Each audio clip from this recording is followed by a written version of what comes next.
All right, guys, we're back for another video. I'm not sure if you guys saw the other videos, but we were casting these reels here, which is the Turn 2, the Avet MXJ Raptor, and then of course the Accurate DPX2. I wanted to see which one would cast best. I'm not so much worried about the money, because money should never be a factor when you're trying to buy something that you really want. I can tell you that the Star Drag casts very well. It's got magnets. This one has all the magnets in it right now, and when you cast it, you don't have to thumb it. I've been casting a Tatty 45 jig all day long, not a problem. 30-pound mono. It feels smooth, it feels fine. It feels like it's very well made. It's got a ton of drag. My only concern is that this is pricey, and I feel that if you're gonna go up in price, I really don't see the logic behind sticking with the Star Drag when you can just get an Avet MXJ Raptor, which is gonna be not much more of a difference. So with that said, this definitely works well. I guess you can just cast by just back and forth, no big deal. Nothing's gonna get ruined, nothing's gonna get damaged. It's what it's for casting. It's got a good loud clicker. See, it's a solid reel, okay? But like I said, again, if you're gonna go for a casting reel, I would definitely look into the Avet MXJ Raptor. I would pick this versus the Turn 2 because it's a 2-speed reel for almost the same amount of price. It's a 2-speed reel. You put the drag up, you know where you're at, 9, 10, 12, 15 pounds. There's no error there. It's got an excellent cast control out here, which is something the Turn 2 does not have. I like having the cast control out here because if you're on a boat and you're switching jigs, sometimes you might want to create more resistance or less resistance depending on the weight of your jig. Today I was using 30-pound mono, 7-10 foot rod, 30-pound mono, and I had the setting at 4, and I did not have to thumb it.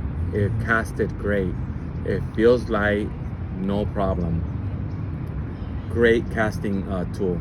But if you've got a little bit more money, and if you can find it, this right here took the prize, which is the Accurate DPX2. The gear ratio is 6:3. One of the complaints that people have with the Avet MXJ is that the low gear is not quite that low. It's a 4:1. That's the low gear. The high gear is a 6:1. Sometimes when you drop low gear, you really want to use low gear, and 4:1 is not that low. Here you've got a 3:1, which is a low gear, 5:1, or 6:1 high speed ratio. Now, this here feels well made versus the Avet MXJ. This feels like a Honda Civic. This feels like an Accord for sure. It feels a lot smoother. You can feel the quality in it when it takes off and you're casting it. It feels like just smooth as hell. Now, the only problem with this is that it's got the tensioner here on the side. Once you find the sweet spot, you're golden. No problems. This definitely is better than this. It's got the dual drag, which is something that the Avet MXJ does not have. The only thing I would suggest in a situation like this is that when you find the sweet spot, you might want to grab a Sharpie marker, mark it, and then mark the side plate so you always know where your sweet spot is at. Sometimes you're like messing with fish or whatnot, and this could accidentally move. The last thing we want to do is move it accidentally and end up with a bird's nest. Something neat that this has is, of course, the numbers. But like I said, this is far better made than this.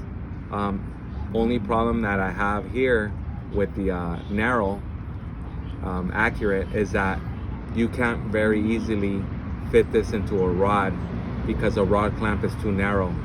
So you'd have to probably use this without a rod clamp if you're using a pole that's not that thin. This one is a little bit wider, enough for you to use rod clamp. What else can I say? I mean, this reel, unfortunately, they don't make anymore.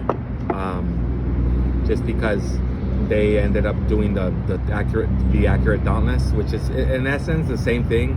The only difference is that the Dauntless does not have a cast control. I don't know why they took it off. I think that was a mistake. They should have kept it on the 500N. and 600N reels. But whatever the case is, if you can find this, great. Like I said, I found this for about 350 bucks on eBay. It was quite a steal. If I had to pick one of the three, I would definitely pick this Boss Extreme DPX2 dog. Like I said, just because it's better made. It has the cast control. So depending on what your budget is, pick. But that's my honest review. So good luck, and I hope you guys find what you're looking for. Thank you for watching.